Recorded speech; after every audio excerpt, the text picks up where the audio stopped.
46절에 마리아가 이르되 내 영혼이 주를 찬양하며, 마리아의 영혼이 주 하나님을 찬양합니다. 하나님은 천사를 보내셔서 이 동정녀로 임신한 것이 이 성령으로 된 것임을 알게 하셨습니다. 또한 엘리사벳의 증거를 통해서 태중의 아이는 이 메시아이며 또 구원자로서 오시는 분임을 한 번 더 확인하게 하셨고, 또 분명히 알도록 하셨습니다. 그 지극히 높은 하나님의 은혜가 마리아에게 임했습니다. 전에는 없던 그 놀라운 일이 이 그녀에게 일어나게 된 것이죠. 천사가 알려준 대로 이 마리아의 친척인 엘리사벳은 아이를 임신할 수 없는 노년의 여인이었지만 주의 은혜로 이 늦은 나이에 아이를 가지게 되었습니다. 불가능한 일도 가능케 하시는 그 하나님이십니다. 마리아는 그녀를 찾아갔고 만났고 확인했고 또한 확신했습니다. 전능하신 하나님께 능치 못할 일이 없음을 목격하게 된 것이죠. 그리고 엘리사벳의 뱃속에 있던 아기 요한은 그 순간 기뻐서 태중에서 뛰어놀고, 또 그것을 보면서 엘리사벳과 마리아가 기뻐합니다. 그러자 이 마리아는 자연스럽게 그녀가 느끼고 있는 그 감정, 즉 터져 나오는 그 기쁨을 노래하고 있습니다. 기독교 사상가로 잘 알려져 있는 C.S. 루이스는 찬양에 대해서 특별히 이렇게 표현하고 있습니다. 우리가 즐거워하는 것을 기쁘게 찬양하는 이유는 단순히 찬양이 기쁨을 표현하는 것이 아니라 기쁨을 완성하는 것이기 때문이다. 기쁨은 그것이 표현되어지기 전에는 완전한 것이 아니다. 이 C.S. 루이스의 말대로 이 마리아의 찬양은 그녀의 기쁨을 완성하는 것입니다. 그리고 마리아는 찬양을 통해서 완전한 기쁨을 지금 맛보고 있는 것이죠. 마리아의 그 기쁨이 찬양을 통해서 완성되고 기쁨의 탄성이 그 입에서 터져 나옴으로 하나님의 그 말씀으로 기록되게 됩니다. 사랑하는 성도 여러분, 예수 그리스도의 탄생, 이 땅에 육신을 입고 오심은 세상에서 가장 기쁘고 복된 소식입니다. 그 소식을 들을 때 우리의 마음은 어떠해야 합니까? 오늘 우리는 다시 한번 주님이 이 땅에 오신 의미를 생각해 보면서 우리의 이 입술도 마리아와 동일한 그 기쁨의 탄성이 흘러나오며 그것이 곧 찬양이 되어 하나님을 가장 최고로 높여드리는 오늘 하루의 시간을 보내기를 간절히 소망합니다. 또한 이 마리아가 고백하였듯이 비천하고 가난하여 또 연약하여 아무것도 할 수 없는 이 죄와 비참에 빠진 인간들을 돌아보신 그 하나님을 우리는 묵상해 볼 수가 있습니다.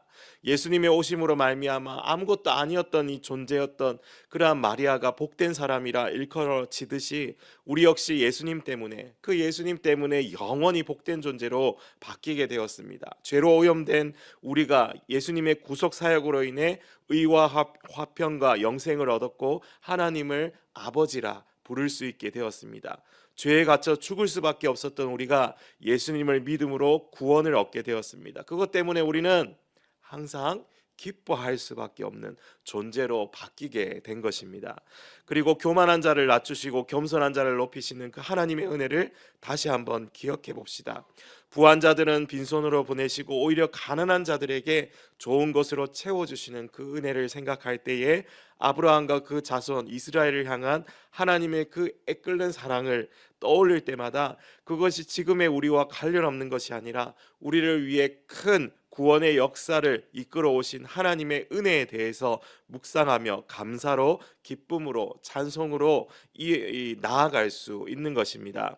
하나님께서 이 모든 것들을 우리로 깨닫게 하실 때마다 찬양으로 우리의 기쁨을 완성할 수 있습니다.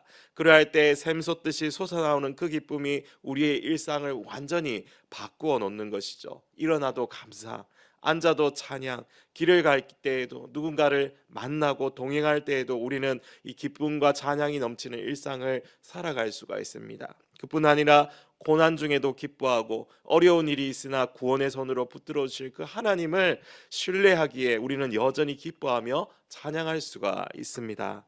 로마서 5장 2절에서 3절에서는 사도가 이렇게 말씀합니다.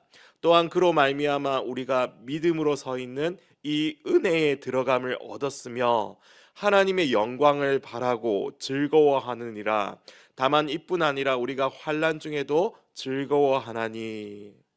환난 중에도 즐거워할 수 있는 것은 우리가 그 믿음 가운데 서 있기 때문이며 주님이 주시는 그 은혜 속으로 들어갔으며 또 하나님의 영광을 소망하기에 가능한 것입니다.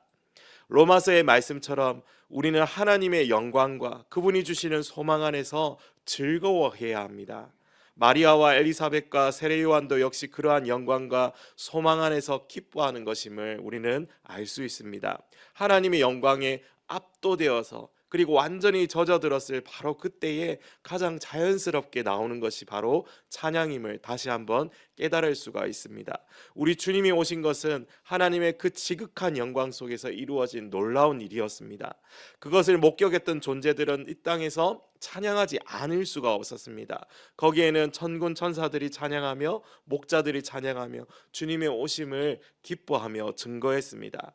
오늘 하루도 임마누엘로 우리 중에 계신 그 예수 그리스도를 바라보시기를 바랍니다. 우리의 시선을 그 주님 앞에 고정하며 주님이 행하신 놀라운 일들을 생각하는 우리 모두가 되기를 바랍니다.